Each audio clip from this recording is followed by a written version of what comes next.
हम देख लेंगे फर्स्ट ईयर के डीएलएड और डीपीएससी के रीअपियर की एग्जामिनेशन की डेट शीट। तो थोड़ी देर पहले ही मैंने सेकेंड ईयर का जो रीअपियर डेट शीट है वो रिलीज़ किया था। अब इसके बाद ये फर्स्ट ईयर का है, तो एक साथ ही जो है दोनों डेट शीट फर्स्ट ईयर और सेकेंड ईयर की एससीईआरटी की तरफ से जो है सेंड की रही है, रिलीज़ की रही है। तो अब अगर आप फर्स्ट ईयर के स्टूडेंट हो और आपका कोई पेपर रीअपियर में आ गया है तो यहाँ से अपनी जो डेट शीट है वो नोट कर लो कि कौन सा पेपर है जो आपका रीअपियर है और कौन से दिन है, और उसी हिसाब से अपनी स्ट्रैटेजी तैयार करके पेपर की जो है तैयारी शुरू कर दो। क्योंकि अगर रीअपियर आया है ना तो इस बार आप टारगेट रखो कि 80% से अबव लाओगे एटलीस्ट उस पेपर में जिसमें आपका रीअपियर आया होगा।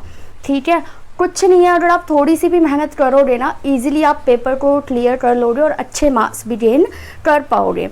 तो देखो यहाँ पर डेट शीट अपना नोट डाउन कर लो, और टाइमिंग भी अगर आप नोट डाउन करना चाहते हैं तो कर ले। टाइमिंग वही है आपकी 2:30 से 5:30 वाली। ठीक है, अगर प्रैक्टिकल का पेपर होगा तो आपको 2.5 घंटे मिलेंगे। तो जो पेपर है आपका अगले महीने यानी कि अक्टूबर से स्टार्ट हो जाएगा, और 6 तारीख को पहला पेपर होगा चाइल्ड डेवलपमेंट का डीएलएड के फर्स्ट ईयर का।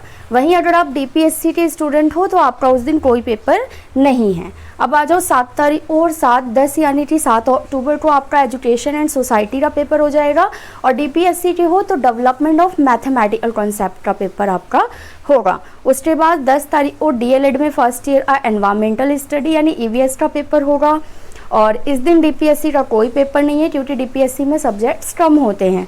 अब आ जाओ आप 11 तारीख को, देखो कोई गैप नहीं है यहाँ पर पेपर में क्योंकि सारे पेपर तो आपको देने नहीं होंगे, तो जो पेपर आपको देना है बस वो डेट जो है नोट कर लो।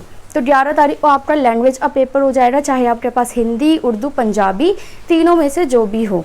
उसके बाद आ जाओ 11 के बाद 12 को, तो 12 अक्टूबर को आपका इंग्लिश का पेपर है, और अगर आप डीपीएससी के हो तो आपका एजुकेशन और करिकुलम का पेपर है। इसके बाद 13 तारीख को मैथमेटिक्स का पेपर और डीपीएससी का अंडरस्टैंडिंग चाइल्ड एंड चाइल्डहुड का पेपर। अब आगे है 14 तारीख को हेल्थ एंड फिजिकल एजुकेशन का पेपर आपका डीएलएड फर्स्ट ईयर का, और डीपीएससी का mathematics and material in ECCE. ठीक है, उसके बाद आ जाओ 17 तारीख को एजुकेशन एंड टेक्नोलॉजी ईटी का पेपर है फर्स्ट ईयर का, और डीपीएससी का है हेल्थ केयर और न्यूट्रिशन ऑफ चिल्ड्रन। इसके बाद 18 तारीख को work experience DElEd first year का पेपर, और डीपीएससी फर्स्ट ईयर का पेपर है अर्ली चाइल्डहुड केयर और एजुकेशन। उसके बाद 19 को लास्ट पेपर होगा। टोटल 10 पेपर होते हैं आपके फर्स्ट ईयर में, कोई चॉइस नहीं होती, कुछ नहीं होता, सब कुछ कंपलसरी होता है। तो आर्ट एजुकेशन का पेपर आपका लास्ट वाला होगा 19 अक्टूबर। तो 19 अक्टूबर तक जो है आपका पेपर सारा रीअपियर ख़त्म हो जाएगा, और उसके बाद आपका जो रिज़ल्ट है, आप जो डिप्लोमा वेट कर रहे हो जिस चीज़ का, सेकेंड ईयर वाले और फर्स्ट ईयर वाले भी, आपका भी रिपोर्ट कार्ड तैयार होगा फर्स्ट ईयर का। तो वो सारा जो काम है वो एससीईआरटी के अंदर स्टार्ट हो जाएगा।